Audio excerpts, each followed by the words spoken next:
I'm Wendy Rutledge, and this is Palm Beach TV, a production of the Palm Beach Civic Association.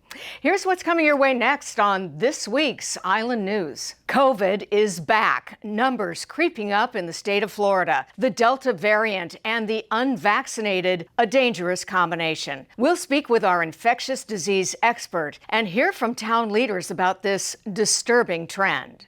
A reverse osmosis desalination plant right up the road from Palm Beach Island shows impressive water quality results. You don't want to miss our tour of the Jupiter desalination plant and learn of a potential water treatment option for the town of Palm Beach. The Army Corps of Engineers makes its selection as to a plan for future water flows from Lake O. A long road ahead, but local environmentalists are encouraged. And your new Town Marina coming close to the finish line. See the beautiful new facility as it comes up on opening day this fall. It's all coming up next on Palm Beach TV.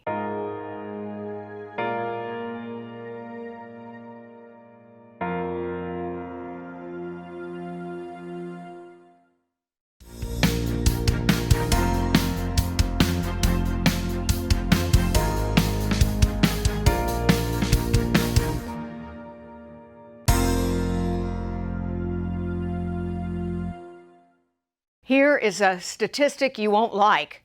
Florida is now responsible for 20% of all the COVID cases in the country. A disturbing trend to Healthcare Committee Chair Judy Goodman. Palm Beach County's rate by July 15th is 9.6%. That's almost 10%, more than double where we were a month ago. So this is concerning. We have many people on our island who may be on medications for cancer treatment or for MS treatment or for even arthritis treatment. And anybody who is on some of these immune modulating or immune suppressant drugs is affected and may not have as good a ability to fend off infection if they should be unfortunate enough to come in contact even after a vaccine. So I am a strong supporter of keeping those masks on when you are in a public place. To help us understand this frightening uptick in cases, we turn to our infectious disease expert, Dr. David Dodson. We have this whole pool of people who have not been vaccinated, and we have a more transmissible variant that's sweeping the country right now. And so what we're seeing is pockets of infection or states in some instances that where there's a large number of unvaccinated people and this transmissible variant, and all of a sudden the numbers are shooting up. If you think about a wildfire, it needs dry fuel to burn. Well, unvaccinated people are the fuel that's currently fueling the coronavirus uptick in numbers. What I'm really worried about is we have a Delta variant here that is more transmissible. But if we keep fooling around, if we keep giving the virus opportunity to replicate, we may be dealing with a virus that becomes resistant to the vaccines. And then we're going to be in big trouble. We're going to be going back to square one at that point. So there's a lot of concern here, but the bottom line cure for all this is to get vaccinated.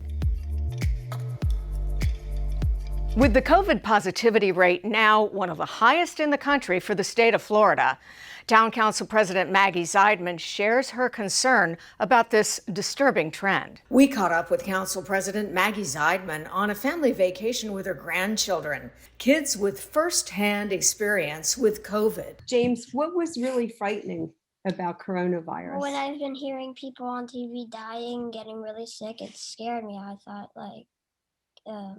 are my parents gonna get it? And they did, and that's what made me think that's really scary. Yeah, mommy had to go to the hospital. Yeah. When she was pregnant, right, with Ben. Yeah. Yeah, with Benjamin, and that was really scary, right? Daddy couldn't go in with her, and you were worried about Daddy and Mommy. Yeah. Are they okay? Yeah. And Ben's okay too. She had COVID pneumonia. And so she had a hard time breathing. And she was 8.5 months pregnant at the time. So it was a very scary time. And we could not go up. As to the current uptick in COVID cases in Palm Beach County, Zeidman wants Palm Beachers to be safe. Do we need to mask up again indoors? The CDC is recommending that you wear a mask, even if you're vaccinated, indoors in a crowded place with people that you're not familiar with. So there is that recommendation. But what about town hall? Should people wear masks there? Look for possible changes to the town's mask policy on or before next month's town council meeting. Safe drinking water on the minds of all Palm Beachers as the town begins to explore its options for the future. Palm Beach TV explores one possibility. We're here on the campus of the Town of Jupiter's desalination plant. Our goal? To learn as much as we possibly can about the process of desalination, which is a possible option for the town of Palm Beach. You'll see it's just like the brackish water RO plant in the way it looks. You are looking at the reverse osmosis treatment facility built by the town of Jupiter in the 1990s, fully operational by 1998. What is reverse osmosis? Well, it's a separation process whereby you use semi-permeable membranes to remove total dissolved solids from the raw water supply. For every 4 gallons that you have enter the system, 3 gallons are product water, finished water going to the customers, and then the other one is a byproduct water of the concentrated salts. Whereas some utilities would treat that byproduct as waste, Jupiter puts it to good use. All the water that's used on golf courses, a good portion of it is made up with the concentrate or byproduct water from our other treatment plant. That's so-called reclaimed water. That's Correct. what it is. We help them And now supplement their reclaimed water so they can meet all their demands. Jupiter Utilities Director David Brown says Jupiter actually draws its raw water from 2 sources. There are 2 aquifers that we pull from in Jupiter. One is known as the superficial aquifer. It's about 150 feet below the ground surface. And it is a more fresh raw water supply. And then there's the Floridan aquifer, which is about 100 or 1,500 feet below the ground surface. It is more of a brackish water and requires more advanced treatment. On this compact 9-acre campus, there are 2 water treatment systems. The reverse osmosis for the brackish water from the Floridan aquifer, and a nanofiltration system to treat the less salty superficial water. The 2 waters are then blended together for the finished product delivered to thirsty Jupiter water customers. So why 2 sources? To hedge against drought. If there is not much rainfall in the Jupiter area, wetlands will become impacted, lake levels will drop. We will shift our demand or production to more of the brackish water RO from the Floridan aquifer because it is not susceptible to drought. So it's a great way to balance the resources and not impact the environment, have a sustainable utility going forward. Jupiter's water quality is award-winning, repeatedly earning the designation from the EPA as the safest drinking water in the Southeast. Back in the 1990s, during the planning stages, Jupiter opted to go with brackish water treatment versus treating raw seawater to save both energy and money. To remove that higher degree of salts or total dissolved solids, you have to utilize greater amounts of energy. And obviously with those higher power costs, it contributes to your higher cost to treat. Brown estimates in today's dollars, this plant would take 5 years to build and about $80 million. The biggest hurdle, permitting. To obtain the authorization to withdraw from any aquifer, you have to obtain a permit from the South Florida Water Management District. It's known as a consumptive use permit. You have to verify that you're not going to cause any environmental harm by doing so or affect any other existing legal user of that resource. So how did Jupiter pay for this expensive but award-winning water treatment system? By capitalizing on the growth in Jupiter in the 90s. By creating a cost recovery system, you're able to do that as well as keep your operating rates or your monthly rates to customers very low. So if a new house comes in, they pay for basically the mortgage on a plant that's going to be sustainable for the extended period of time, and it's going to be reliable. A cost recovery option that may not be available in the fully built-out town of Palm Beach. For more on the Jupiter desalination process, look for William Kelly's Our Town article coming soon in your email or on our website. Earlier this month, the town of Palm Beach sent a resolution to the South Florida Water Management District endorsing what's called Plan CC, which would allow more water to flow from Lake Okeechobee south through the Everglades. And it appears that that resolution sent by the town, as well as several others, was heard. Alternative CC kind of got in the top three in almost all the metrics. After an exhaustive 3-year review of 5 models for the release of water from Lake Okeechobee, the Army Corps has selected option CC, the very option endorsed in a resolution submitted by the Palm Beach Town Council. Councilmember Bobby Lindsay had this reaction, quote, "I believe that the new management plan for Lake Okeechobee is a turning point after more than 50 years in favor of water quality, environment, wildlife habitat, recreation, and economy for the 9 million people who depend on this critical source of fresh water." Everglades Foundation scientist Dr. Steve Davis was equally supportive of the selection of option CC. Dry season flows to the Everglades can be further enhanced. And it's worth noting that delivering this water south, particularly during the dry season, is a proactive water management strategy to help the estuaries, and this should be employed moving forward. Helping the estuaries, specifically the Lake Worth Lagoon, the very mission of the Lake Worth Waterkeeper. It's really the hallmark and one of the essential reasons why I founded Lake Worth Waterkeeper was to elevate the status of the Lake Worth Lagoon so that it can be included in these conversations.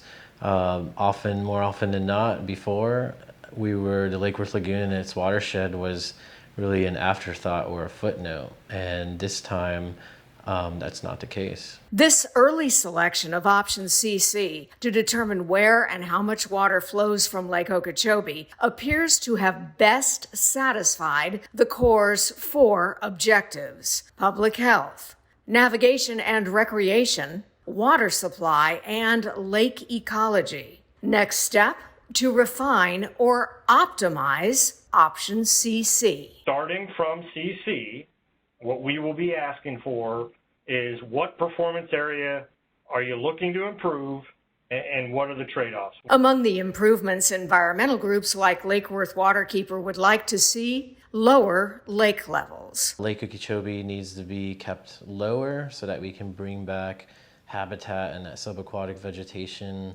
And when we do that, we're hoping that the cyanobacteria blooms will be slightly better kept and checked than before. The completion of the Lake Okeechobee Systems Operating Manual, with all of its changes and improvements, won't be ready until November of 2022.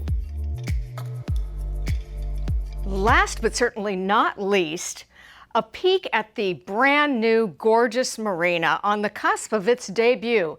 Here is feature reporter Christina Nicholson with a look. Anchored in the heart of Palm Beach, what you're looking at is what will be the primary destination for the yachting community, the new and improved Town of Palm Beach Marina. Every time I come to work every day, I can't believe the progress that we've made. If you take a look at the old facility to what's here now, it's unbelievable.